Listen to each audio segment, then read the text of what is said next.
Hello, Slytherin. Okay, so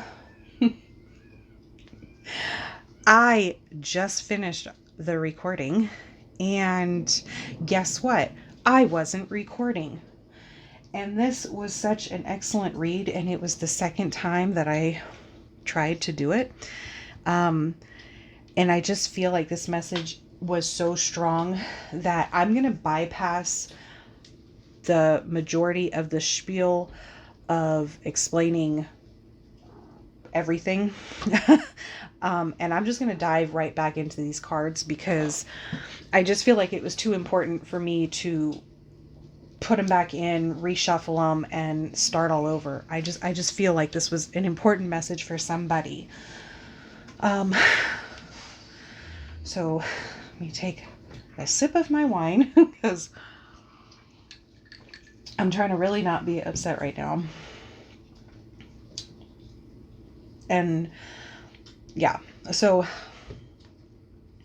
what we have here is we have Aragog, we have Queenie, and she's actually the Queen of Hearts in this particular deck. It's in German. I did not look up what the D stands for, but that's her placement in the deck, is the Queen of Hearts. And then we have Fox. This is from the Fantastic Beasts.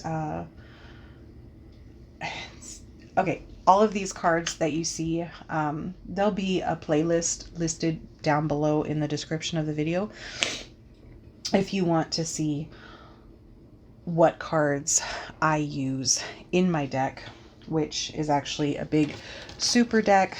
I know I said I wasn't going to do a big explanation, but Slytherin, you guys are really kind of worth it.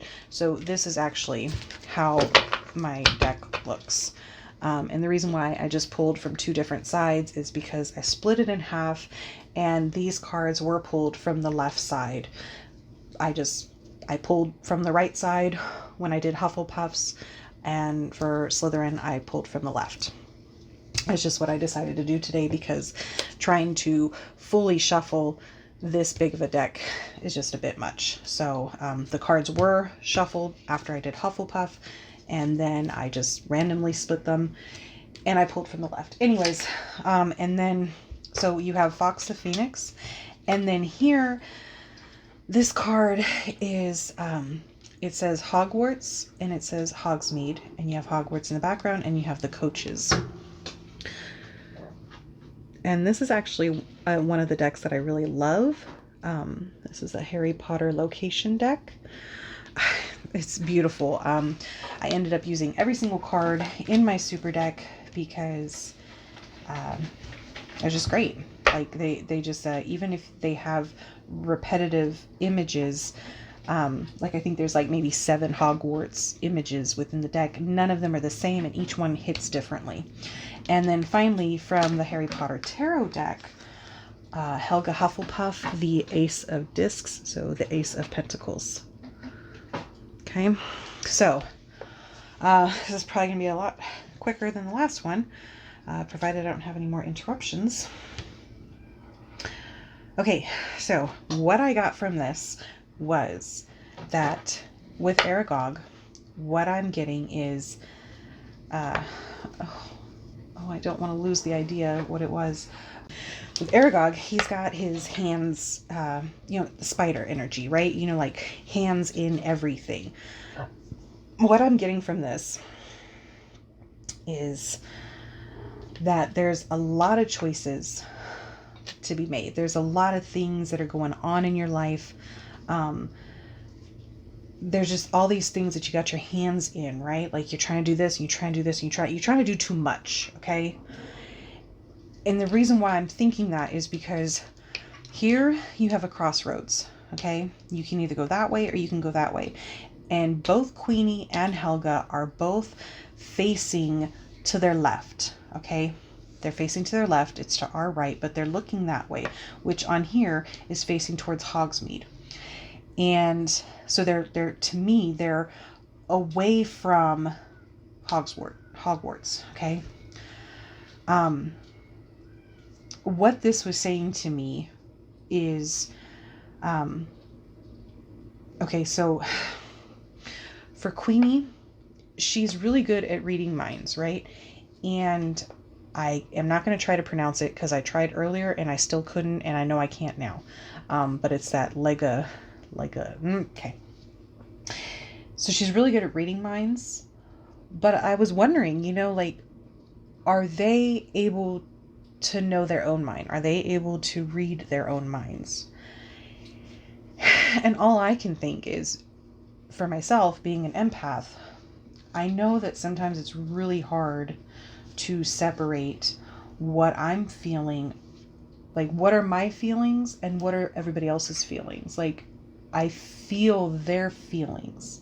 So like for her, it's like she probably has so much stuff swimming through her head, right? So she has all these thoughts. But one thing that Queenie does is like she follows her heart, right? I mean, she's the Queen of Hearts on this for a reason. She knows her heart. Her heart is true. Even that leads her to go and be on Grindelwald's side. She's doing it for all the right reasons. She's doing it because she loves Jacob.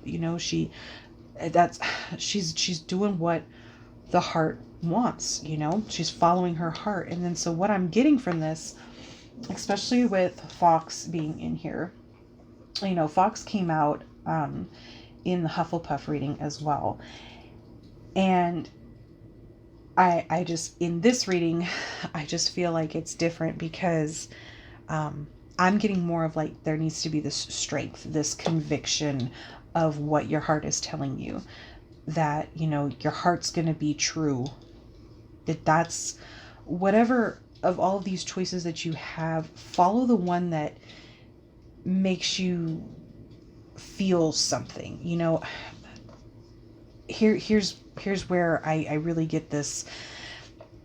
Here you have Helga Hufflepuff, the Ace of Pentacles, right? Ace of Coins. That's material possessions, that's money, that's finances. And because they're both facing that way, away from the school, what I'm getting from that is like, either you already know enough to be able to put your studies aside, or you're deciding to go to school or to go to a career. There's some kind of like, which way do I go? And the fact that they're both looking towards Hogsmeade, Hogsmeade is, it's a whole village of entrepreneurs. Like, there's no chain stores. You know what I mean? Everybody's their own shopkeeper. And we just came out through this pandemic. I mean, we're still in it. There's still so many people out there that are, they're still struggling. And I just feel like, that's when entrepreneurs are made. That's when people really start just digging their heels in, digging. Oh, damn. Yes. Digging in. Dig in and go and get your coin, man. Go find it. That's what it's telling you to do. Everybody else is going this way. Maybe even this is just everybody is so involved in just information overload. You know what I mean? It's time for you to veer off away from everybody else. It's time for you to jump with that one thing that makes your heart sing, okay? Again, my readings are for entertainment purposes only. You do you. I am not responsible for any decisions you make. But that's what I'm getting, at least for somebody out there.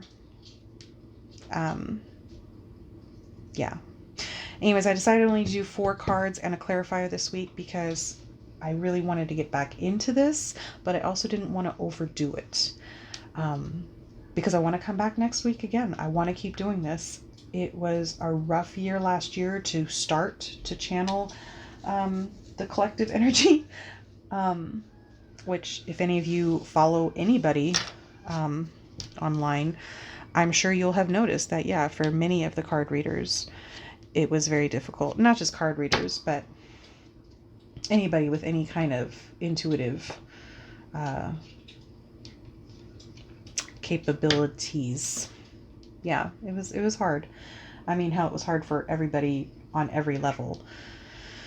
So, anyways, with that being said, Slytherin, be good to yourself. I love you guys. And I will see you next week. Crossing my fingers, right? That's definitely my goal. Okay? All right, I love you. Take care.